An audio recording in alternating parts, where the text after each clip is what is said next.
Our first speaker is Yosh Takakua, who moved in here in 1945 as the first House President of Ridge House.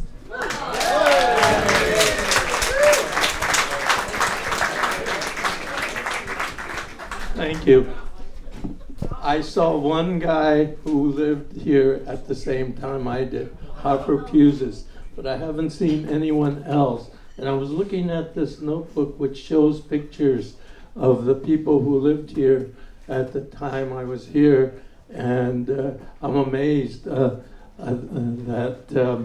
I haven't seen anyone else here from that era. It's been over 60 years since I've been here, and I had the good fortune of having been discharged from the Army in 1944 because I had suffered some football injuries while I was in the reserves. And otherwise, I was headed for the 442nd Infantry. I don't know how many of you know much about the 442nd, but the chances of being injured or killed was about 97%. Okay? And so I was lucky. This battalion was formed to show the U.S. that Japanese Americans were loyal citizens. So.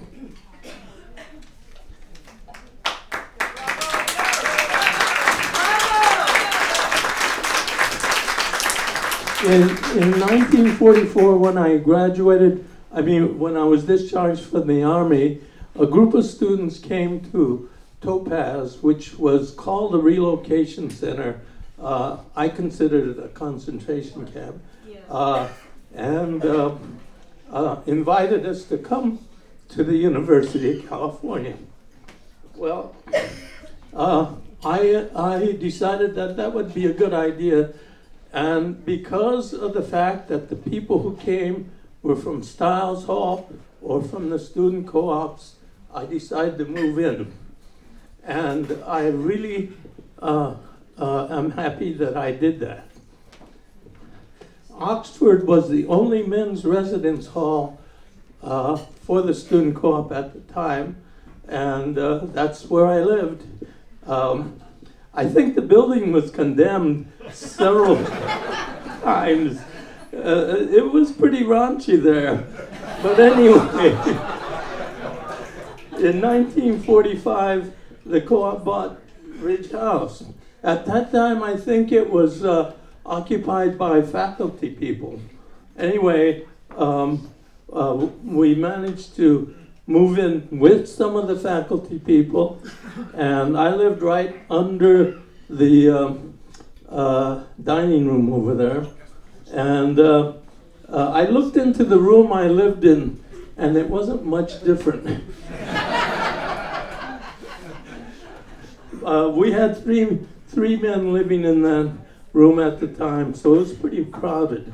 We had bunk beds.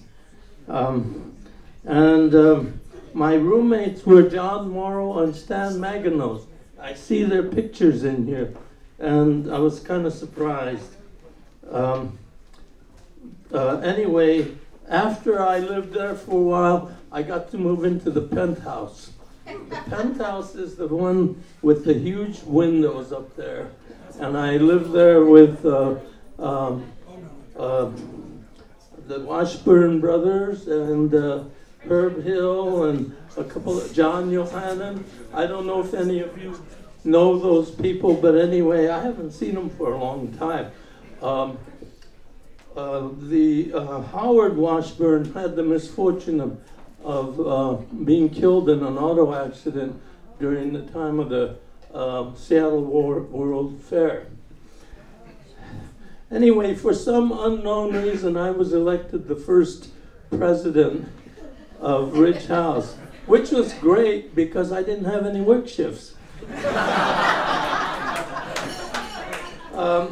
During my regime, we made it a practice to have as many dances and things of that sort as possible. We used to have dinner dances here. And it was really great.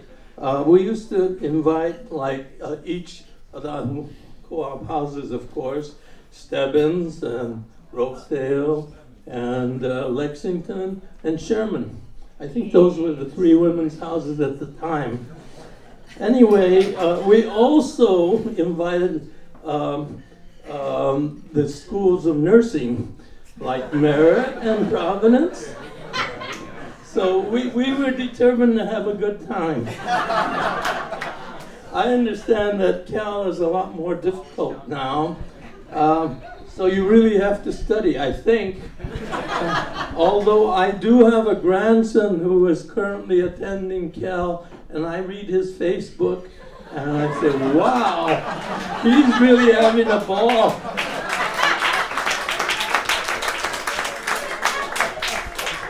Because of my experiences here, I became involved with the Berkeley Co-op.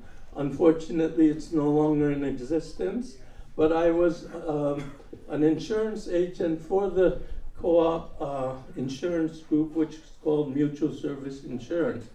And I was with them for about 10 or 15 years. And then during that time, I guess the co-ops were having difficulties, primarily because I think they couldn't control their expenses.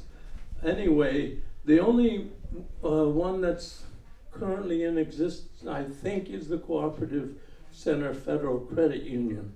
And I'm not sure that they're still in business, but I was on the board of the Twin Pines Federal Savings and Loan, and I was on the board of the Co-op Federal Credit Union.